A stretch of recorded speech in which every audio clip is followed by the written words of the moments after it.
My 38F wife of 16 years cheated on me, 44M, with her boss. About a month ago, my wife cheated on me with her ex-boss. He'd left the company the week before. We were both supposed to go to a party downtown that night and spend the night at a nearby hotel. Our babysitter became unavailable and I needed to stay home with our kiddo, 5 years old. She decided that she would go alone and stay the night without me. Before she left for work that morning, I told her how uncomfortable I was with that. Normally, I wouldn't have cared, but my spider sense was tingling because of weirdness over the previous few days. She told me there was nothing to worry about and that was that. I woke up with a start at 2:15 a.m. and a knot in the pit of my stomach. She'd recently turned off her phone location service. Should have been a huge red flag, but I didn't actually think that much of it, but I checked it anyway. She'd turned it back on and I could see she was at an apartment complex nowhere near the party location. She was there until 9 a.m. I confronted her when she got home and after some half-hearted lies she stopped denying it. It was the first time, might have been some groping and or oral earlier in the week, I'll never know, though it wasn't a drunken moment of weakness. She'd been thinking about it and planning for it for a couple of weeks. She knew what she was doing and obviously didn't care what it did to the family.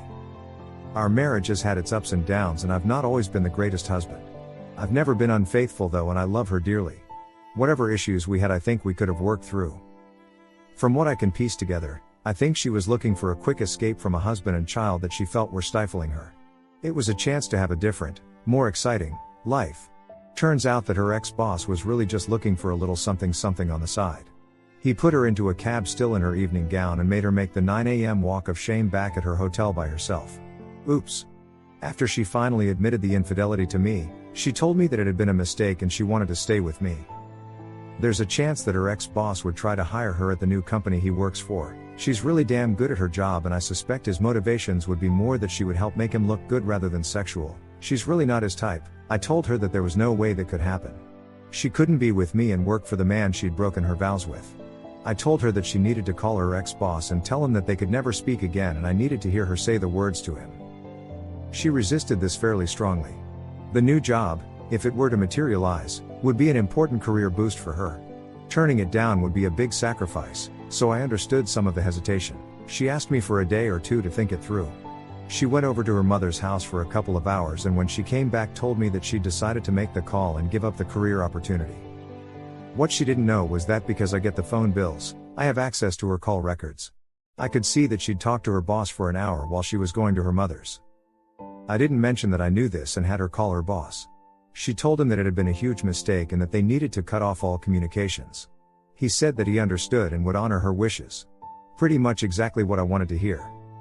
Later, I asked her if she talked to her boss any since he put her in a cab back to her hotel. She said that she hadn't. I pressed her on this and she said if you want the truth, I sent him a text just seeing how he was recovering from the party. I told her that I knew that this was a lie and I knew she'd talked to him before coming home from her mother's. I pressed her on what the hour-long call was about. She told me it was to talk about what she was going to call him about later with me, the breakup call. I realize of course that this made the whole breakup call a pile of nonsense. I told her that I thought she called him to see if there was any chance of a relationship. She denied, but couldn't otherwise explain what the hell they talked about for so long. Finally she let it slip that he'd said you need to try to make it work with your husband. If not, then we'll see. So my instincts were right. She had to think about whether to turn down the possible career opportunity because she had to figure out what her options were. If she could have the job and the fellow she was infatuated with, that would be her preference. Failing that, she decided she'd rather lose the job and be with her family than be alone and maybe or maybe not get the job. For what it's worth, I eventually told her to accept the job if they offered it. I don't think he will though. Once he had sex with her, too much career risk from drama and fallout.